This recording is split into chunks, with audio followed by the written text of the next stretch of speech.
Hey, so did you mentioned earlier when we were not recording that you actually ended up going back to Vietnam Yes. And were you a civilian at that time? Oh, yes.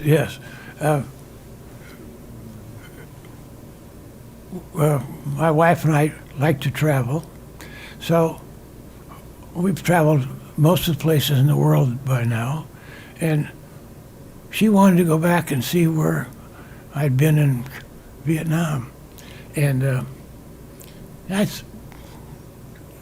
wasn't too sure about that, but anyway, we had this opportunity, and so we went back, and I went to Hanoi, which was an experience. I mean, go to the Hanoi Hilton and seeing how they've turned that into a propaganda place.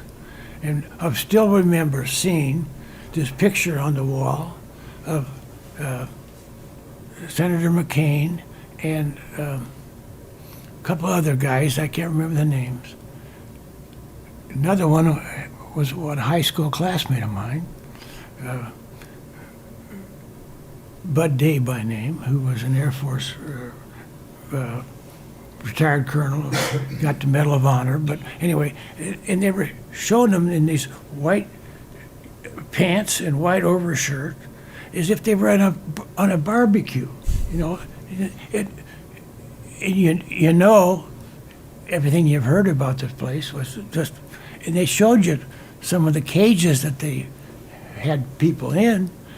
We actually have had two guests on the podcast that were in the Hanoi Hilton, and one of them went back and was talking us through that same propaganda. Went back to the Hanoi Hilton as a civilian, and just the feeling he had was pretty strong. I can't imagine. I mean,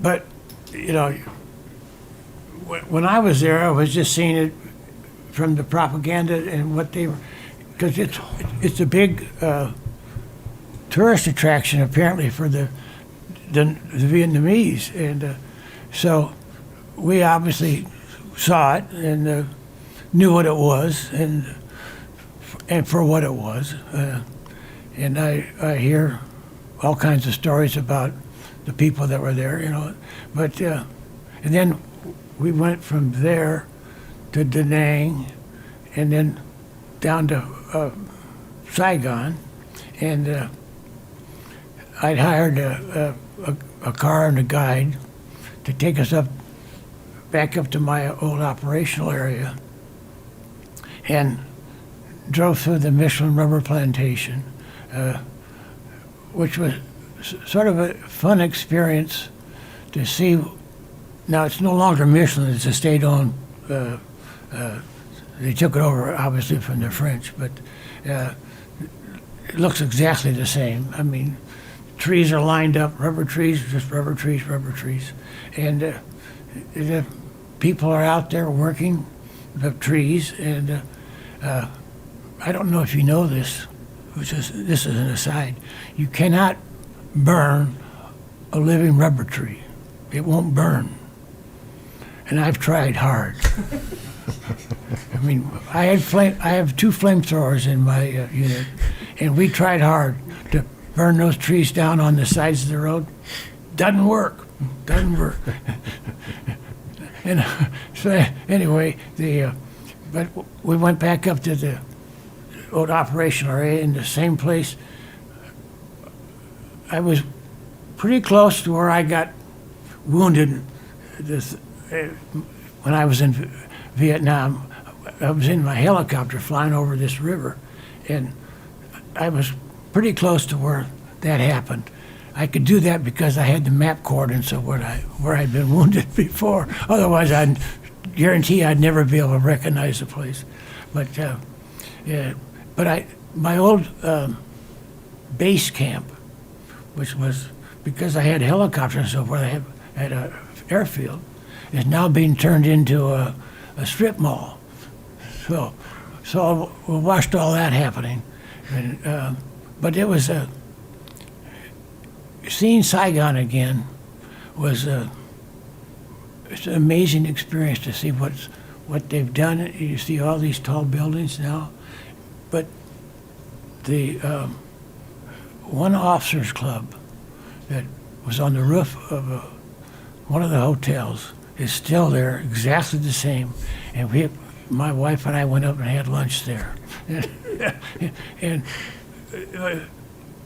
in my time before I went out to the unit, I used to go up there, and we'd go up there, and you'd watch out here and see the sabers, not sabers.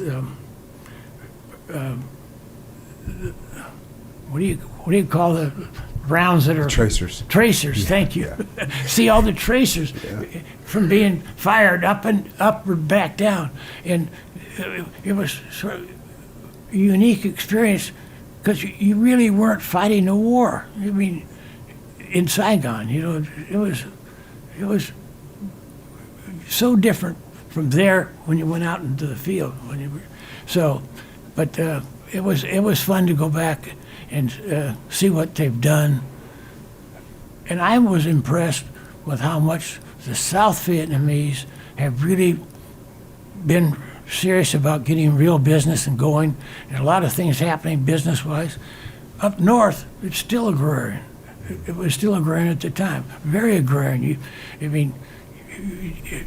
Very few tall buildings, very few businesses, and so that you could identify. And maybe it's still the same, because that was 11 years ago now. But and I don't know what's changed over there. But so the North Vietnamese won the war, so to speak. I say that with tongue in cheek, actually, but they won the war. But I'm not sure that the South Vietnamese aren't coming back and taking over and running the country. They certainly have the financial strength there. And I hope that's the way it eventually will work out. Well, the way the rest of the world's gone, it's been freedom and democracy and capitalism that eventually wins the long war. Yeah. And we've seen that worldwide, so hopefully it'll happen for them as well.